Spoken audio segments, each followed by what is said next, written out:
subscribe. Ugh. Don't forget to subscribe. I can't say it. Subscribe to my channel and follow. Hey y'all, welcome back to my channel, and today we're doing a video on products that are overrated and if they're worth it, if they're not. A lot of products can get a lot of hype when they first come out, and as people are discovering them, people talk about them and say you have to have this thing, but I'm here to tell you that not everything people talk about and hype about is actually worth your money. So today I have a whole bunch of products that I have purchased on my own and used and put to the test to see if they are actually worth it or not. And a lot of them are worth your money and good, and some are wah wah wah. Big duds that I am going to say, do not spend your money on this product. It is not worth it. Don't believe the beauty rumors, as I would like to call them. So I'm going to go through all these products, and I'm going to go through brand by brand. I think that's going to be easier than doing it category by category because everything's kind of all over the place, all over the smorgasbord we got today. So I'm just going to start with Anastasia Beverly Hills. The first thing I'm going to talk about from Anastasia Beverly Hills is something that they are absolutely famous for, and that is their glow kits. If you haven't seen these, I just don't know how you couldn't have, because they are talked about, well known, and very well marketed products. So in these two glow kits you get 4 colors, and they run about $40 a piece. But the glow kit I do think that everybody should buy is the glow kit in Sun Dipped. It is just one of the most versatile, if I can get it open, glow kits. This one right here, the first one, the summer shade, reminds me so much of MAC Soft and Gentle, and it's beautiful. But all of these shades look great on any kind of skin tone, and you can use them as eyeshadows, you can use them as highlight. These aren't as in your face glittery and shiny and metallic. These are more just a sheen glow on your skin. You can build them up, you can sheer them out, so you kind of have control over that. This is $40, and I highly suggest this one, and I do think that they are worth the hype. They are finely milled, they stay on your skin for a really long time, and you get 4 shades for $40. The next thing from Anastasia Beverly Hills is their cream contour kit. This has gone kind of viral over the past year, since contouring and cream contouring have become the thing to do besides highlighting. That is one of the things that has been the in thing. And I got this quite a while ago. This is in the shade Light. They have different shades for your skin tones. It comes with 3 highlighting concealing shades and 3 contour shades. I've had this for a while, and I just don't get into it. I really just don't think anybody should go out and spend the money on this for everyday use, because it's really difficult to use, in my opinion. They're kind of hard to blend out, and they're hard to get out of the pan. You kind of have to add an oil and then go in with a brush and then blend it out, and it's just a whole process that I don't think everyday people are going to do in their makeup routine. There's just nothing about this product that really stands out to me, and nothing just makes me want to use it every day. So I think if you're maybe like a makeup artist or something like that, it would be useful.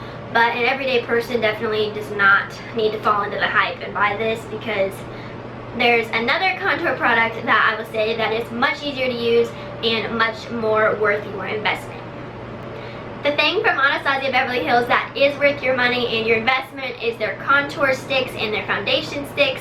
This is the Mink foundation stick that is used for contouring, and I bought the Mink shade because Rezi uses it, and I was like, I need it. But I think that I should have gone for a lighter shade, just because this one can be a little harsh, and as you can tell, it's a deep brown. It can be a little dark on lighter skin tones if you're fair, but they come in lots of different contour shades, so you can buy one that is lighter for your skin. They come in this little stick that goes up, so you can just draw where you want this and then blend it out. These are much more blendable and buildable than I think the cream contour kit is. I don't know if they're the same formula or not, but the stick formula is just by far a lot better and easier to use. So if you're looking into getting into cream contouring, I say look at this stick and check it out, because it is pretty darn good. The last thing from Anastasia Beverly Hills that I'm going to talk about today is the Modern Renaissance palette. Mine is really dirty because the packaging attracts dirt and makeup. This product retails for about $42, which for an eyeshadow palette is pretty much the average range on the high-end side of palettes. But anyways, you open this palette up and it is absolutely gorgeous. Most of these shades in this palette are matte and they are perfect for blending out any kind of eyeshadow look. Anything from a lighter daytime look to a crazy glam look.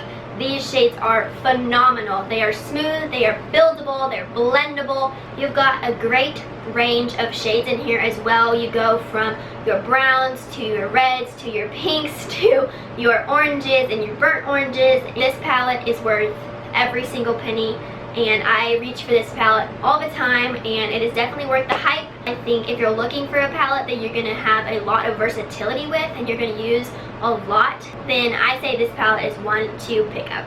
Alright, moving on to a different brand from Anastasia Beverly Hills. We're going to talk about Nars. The first thing from Nars I have is in blush, which is one of the first high-end products I ever bought. I bought the Nars Laguna bronzer and this blush because they were so talked about and I just wanted them.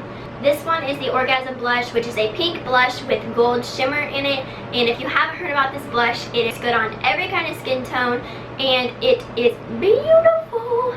It just blends out beautifully. As you can see, I've hit pan and it is just a gorgeous shade. I don't know if you can see it on my hand right here, but I blended it out. This little pan runs kind of expensive, but I have had this for a really long time and I hit pan, but I still have a lot of product left in it, so it is a very good investment. The other thing I have from Nars is the Nars Radiant Creamy Concealer. This was a really big hit this past year in 2016. Everybody talked about this concealer and everybody wanted it, so I went and got it, and I got it in the shade Custard, which is a little yellow and a little too dark for me if I'm not on the tan side, which I kind of want it in a lighter shade so I can use it every day. But the name says it all. It is radiant, it is creamy, and it is fabulous. It blends out beautifully, covers up dark circles, and it is also great to cover up blemishes on your face. It's not a concealer that you just have to use underneath your eyes.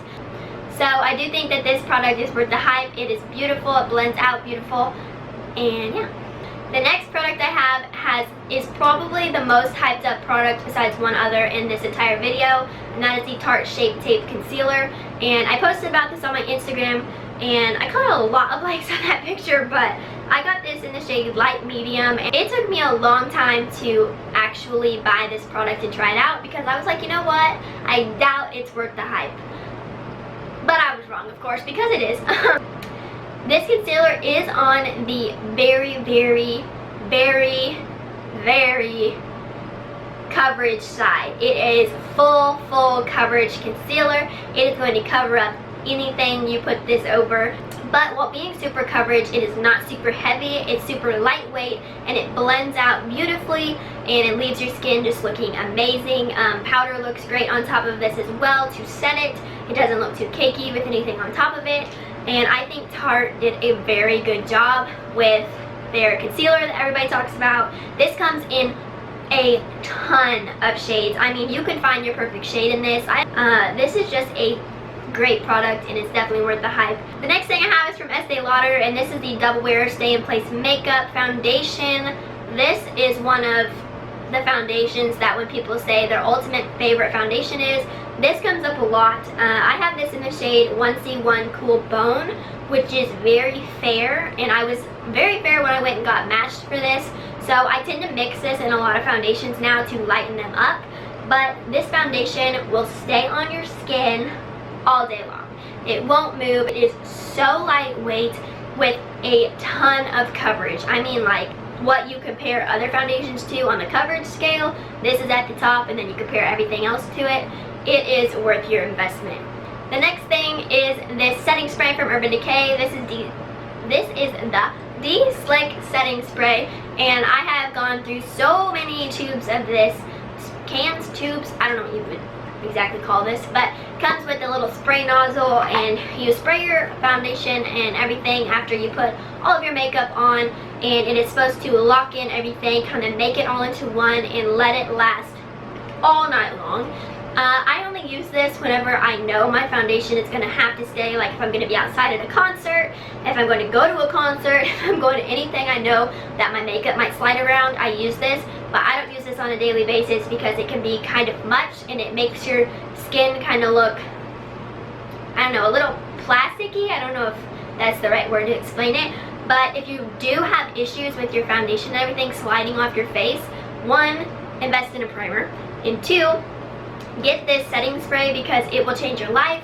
Although I don't think that this setting spray is necessarily any better than a setting spray from, say, NYX or Makeup Revolution or other ones I've tried from the drugstore. I have one from L'Oreal. It's the infallible one. I think that one's good. So if you don't want to spend the money and invest in this, I think there's great alternatives at the drugstore that work just as well. Okay, the next product I have is the RCMA No Color powder, and I saw this everywhere. Everyone was using this, and I had to buy it, and it was only $12. I got it from Friends Beauty, and I have legitimately used this every single time I've done my makeup since I bought it. It's that good, okay? It is awesome. I just pour a little bit of it into a different container and get a setting brush or a sponge, set underneath my eyes, set the rest of my face. I will just warn you that if you set underneath your eyes and want to do the baking video, do not set this underneath your eyes for too long and let it sit there. It will change the color of your concealer and foundation underneath because this powder is so white. It will do that. So I suggest putting it on there, leaving it there for like 15 seconds, and then brushing the excess off. That's how I do it. So that is my advice. This is awesome. It's well worth it. Alright, y'all, that is all of the products I have for you guys today. That was a lot, but it's worth it. Well, some of it's worth it. Follow me on Instagram at XOXO_EmilyW. I'm trying to get to 1,000 followers. When I get to the 1,000 followers, I'm doing a giveaway for 2 people, not just one. So be sure to share my channel, share my Instagram with all your friends, tag them, whatnot, whatever. I will see y'all in my next video.